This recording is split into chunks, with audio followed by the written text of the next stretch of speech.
Welcome to the Getting Unstuck podcast, where we dive into all things law of attraction, manifesting, and what is keeping you stuck in your current reality loop and how to turn it around. My name is Anya, and I am your host. So manifesting is all about energy, and since the entire universe is energy, how does this play out in our life? Well, when you get to understand this part of how the universe works, then it becomes easier to understand how manifesting works and what it is in the way of you manifesting the things that you want. So if everything is energy, that includes you and me, and it also includes our thoughts, our emotions, and the stuff all around us. And just to clarify, this is not a quantum physics lesson. That stuff is still too big for my brain to understand it all. This is more specifically about understanding how manifesting works and the role that our emotions and thoughts have in all of this. You see, our thoughts create emotions. Imagine this. Your friend has invited you over to her house for a cup of coffee and a catch-up. You immediately say yes because you always enjoy the time you spend together. So you head over to her house and you are greeted by the cutest little furballs you have ever seen. Her golden retriever has had puppies not that long ago, and they are now on full exploration mode, finding everything interesting and getting involved in your arrival too. They tumble all over each other to get to you, sniffing your hands and pushing their cute little heads into your arms. They greet you with the waggle of their little tails and all of the enthusiasm that their bodies can contain. Doesn't that evoke an emotion of affection and love in your heart? If you love dogs, that is. And this emotion can be brought forward by the simple act of me telling you about it and you imagining what it would feel like and be like. This is the power of your mind, of your imagination and your focus. I had you focusing on the story of the puppies and their cute tails, and your imagination took that scenario and created the emotion of affection, adoration, and the puddle of love in your heart. All this by simply imagining the scenario in your mind. It wasn't a difficult scene to go to, because who doesn't love puppies? And we like the feeling that these little creatures evoke in us. It feels good to go into the scene, doesn't it? And while it's super cute to think of puppies and their little tails and round bellies, the point of this exercise is this. Thoughts create emotions. You may well know this already, and it's not earth-shattering, but your thoughts create energy vibrations, and it is these vibrations that create. The vibrational frequency that you emit are magnetic, and they call in the like frequency to come back into your life experience. So if you're feeling happy, and it may be that your attention is on the way that the sun is finally out and you notice all the beautiful flowers that have sprung and the way that they are blessing the world with their array of colors and scents. It's a beautiful time of the year, spring. The weather is finally warmer, and this is for the Northern Hemisphere people. The sky is finally blue and the sun is finally showing its magic. And because you enjoy this time of the year, you notice all the beautiful ways that Mother Nature has to delight us with her display of flowers and warm embrace. When this experience is your focus point and you embrace the feelings of well-being that comes along with it, then you will not be surprised to know that you will find yourself in more situations that make you feel this happy. The barbecue that you'll be invited to, the magnificent hikes you'll go on, the holiday trips that you end up planning, etc. One thing will lead to the next, and they are all in harmony with your feelings of happiness. You may say that, of course, it doesn't take quantum physics to figure this one out. The weather being warm, sunny, and lush would make anyone happy. And yes, for many this is the case. But the point here is that the emotions that you are feeling create more of the same to come into your life experience. And it doesn't require your favorite season to be finally here to make you happy. It sure helps, but you can generate the feeling of happiness within yourself on purpose. You can create emotions within yourself because you have the power within. In fact, you are the power. It is inherent. You were born this way. But it's been conditioned out of you. The conditioning of the people around us when we were growing up became the normal way of being, the normal way of doing things. But it isn't the truth of who you are, and it creates the separation between you and your connection with Source. This is what leads to doubt, and doubt is a manifestation killer. When you have your desire that you want to have manifested into your physical reality and you allow doubt to come up and stay, then you are stopping your manifestation in its track. The thing is, it is normal to have doubt. It's a very human emotion that comes up whenever we are being stretched in our beliefs, when we want to expand our knowledge about ourselves and our ability to create the life we want to live. It's totally normal to have doubt. Pushing against it and making it a thing to avoid or to fight only perpetuates it. The more you give your focus to your doubt, the bigger it gets. That is how powerful you are, just not in the way that you want to be, right? Your attention to something makes it bigger. The more you focus on something, the more it multiplies and amplifies in your life. And it is the same with doubt. The more you spend your time and focus entertaining doubt, the more the doubt will grow. You can't fight your doubt. Fighting it gives it more energy, and more energy makes it bigger. And it kind of looks like this. Say you want to manifest your dream relationship. You've met this amazing person and you just know that they are the one for you.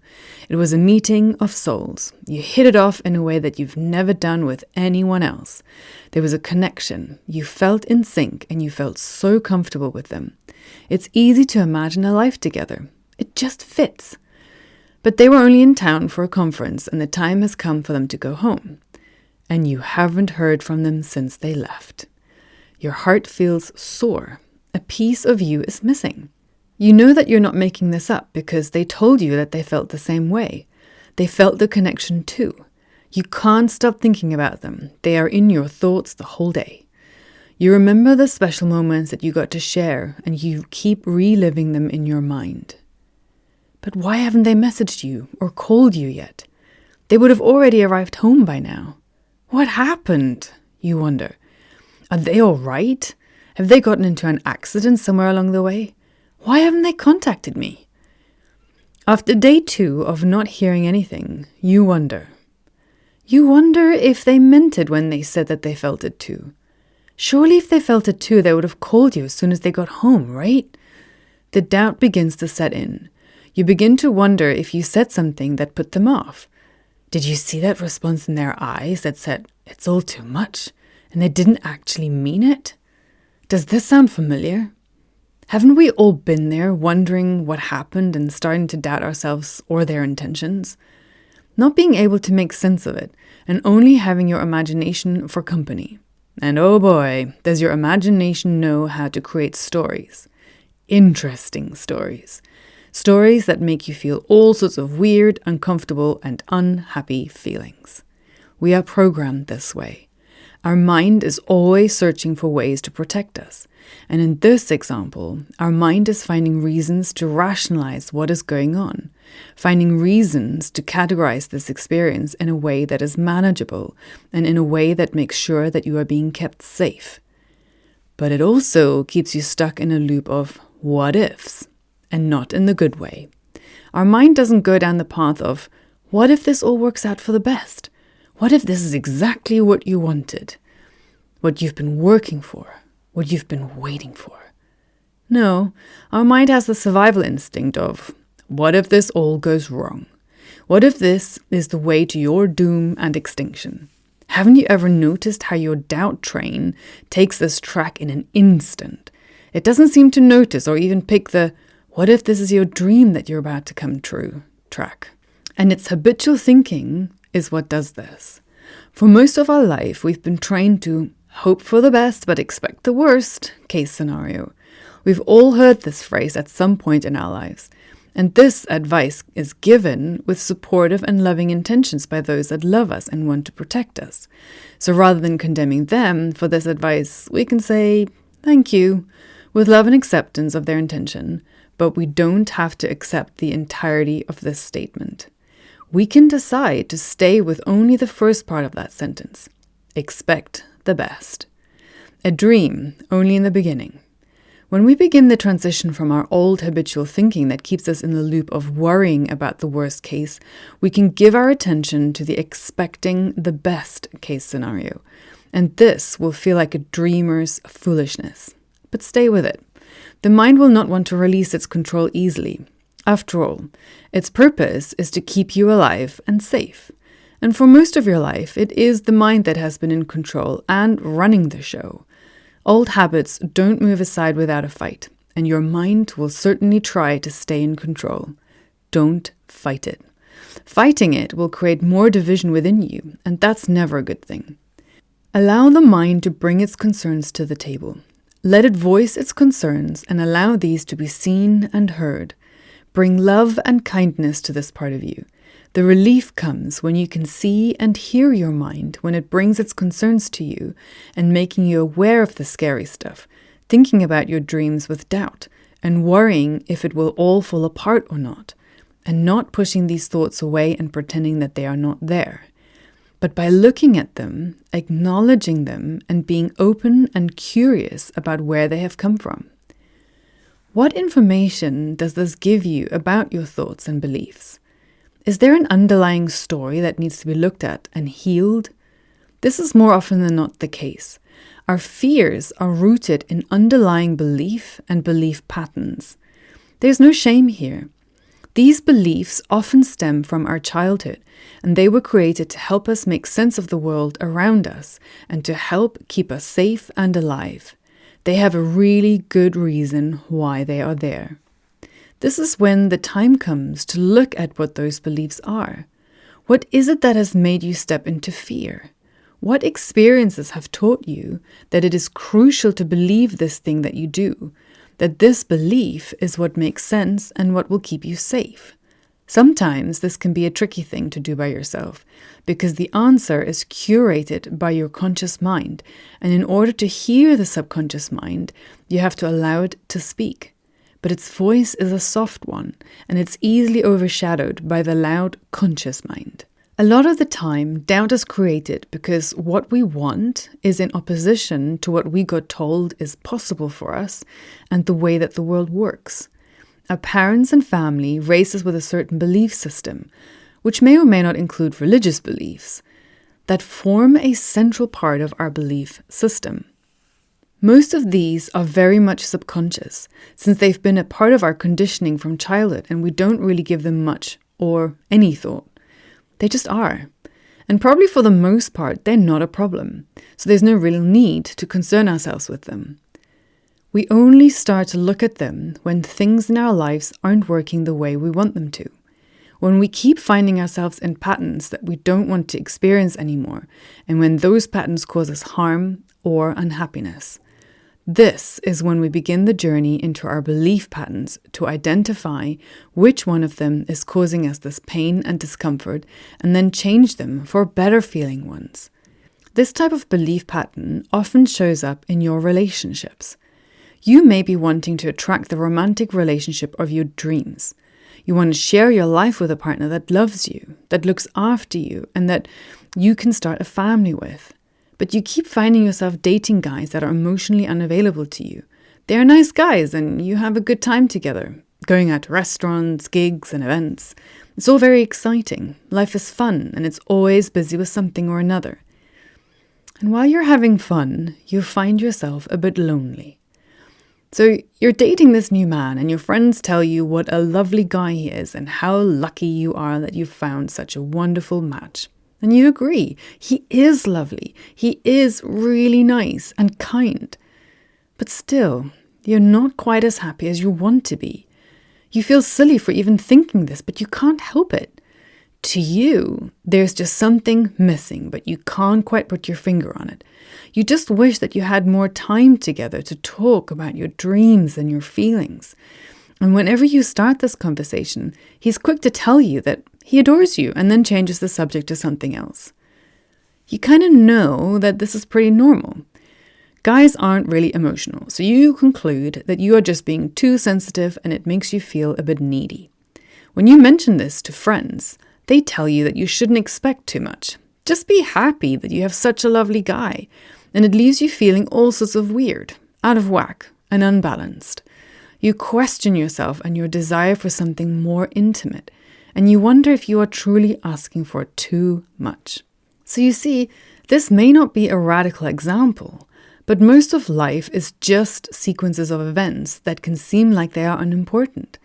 But the thing is, when it affects your happiness, your desires, and being unfulfilled, then it is important.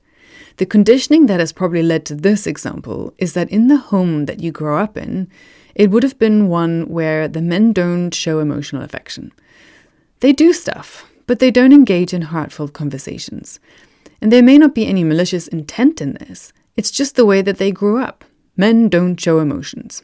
They are tough. And the women would have accepted this as true and normal. And it was normal to you as you grew up. You didn't know that there are other possibilities of how men could act. All you know is what your heart yearns for, a deeper heart connection. And this has probably caused split energy for you by now. A desire that you want a deep heart connection with your partner, but you doubt that it's even possible. This split in your energy can either bring you a combination of what you want, like a partner that is somewhat able to open their heart to you, but then clamps it shut at the first hurdle, or a partner that drip feeds you connection, sometimes. And because you then doubt that what you want is possible because of the evidence that you've started to collect by all the guys that you've dated, you cancel out the dream relationship from being able to manifest into your reality. Doubt is like the roadwork sign that closes the road and stops any movement in either direction to happen, and it pops up anywhere indiscriminately.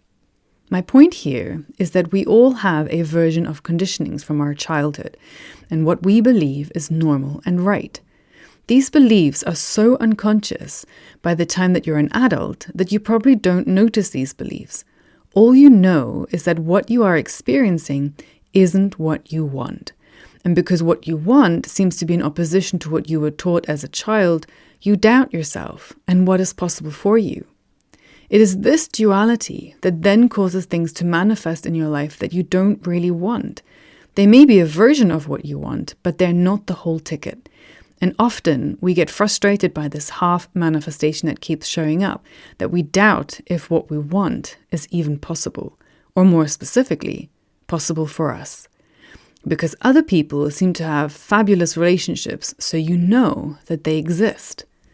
The role that doubt has in your manifesting journey is to expand your self-belief, the belief that you have about your life and what is available to you. Doubt is what lets you know that your current thoughts are not serving you, that this trail of thoughts will not get you what you want. And it's a tricky one to overcome for sure. How do you change your thinking from doubt to believing? You do it by taking control of your thoughts. Actively choose thoughts that feel better than the one that is creating the doubt. Make it a conscious habit to cultivate thoughts that feel better. Don't let the conscious mind run loose and pick the worst case scenarios. Decide what kind of thoughts you want to have. Decide how you want to feel. And then make it a practice where you choose those kind of thoughts every day. Because you deserve to have a life that you love. You deserve to have a life that feels good to you. It is possible.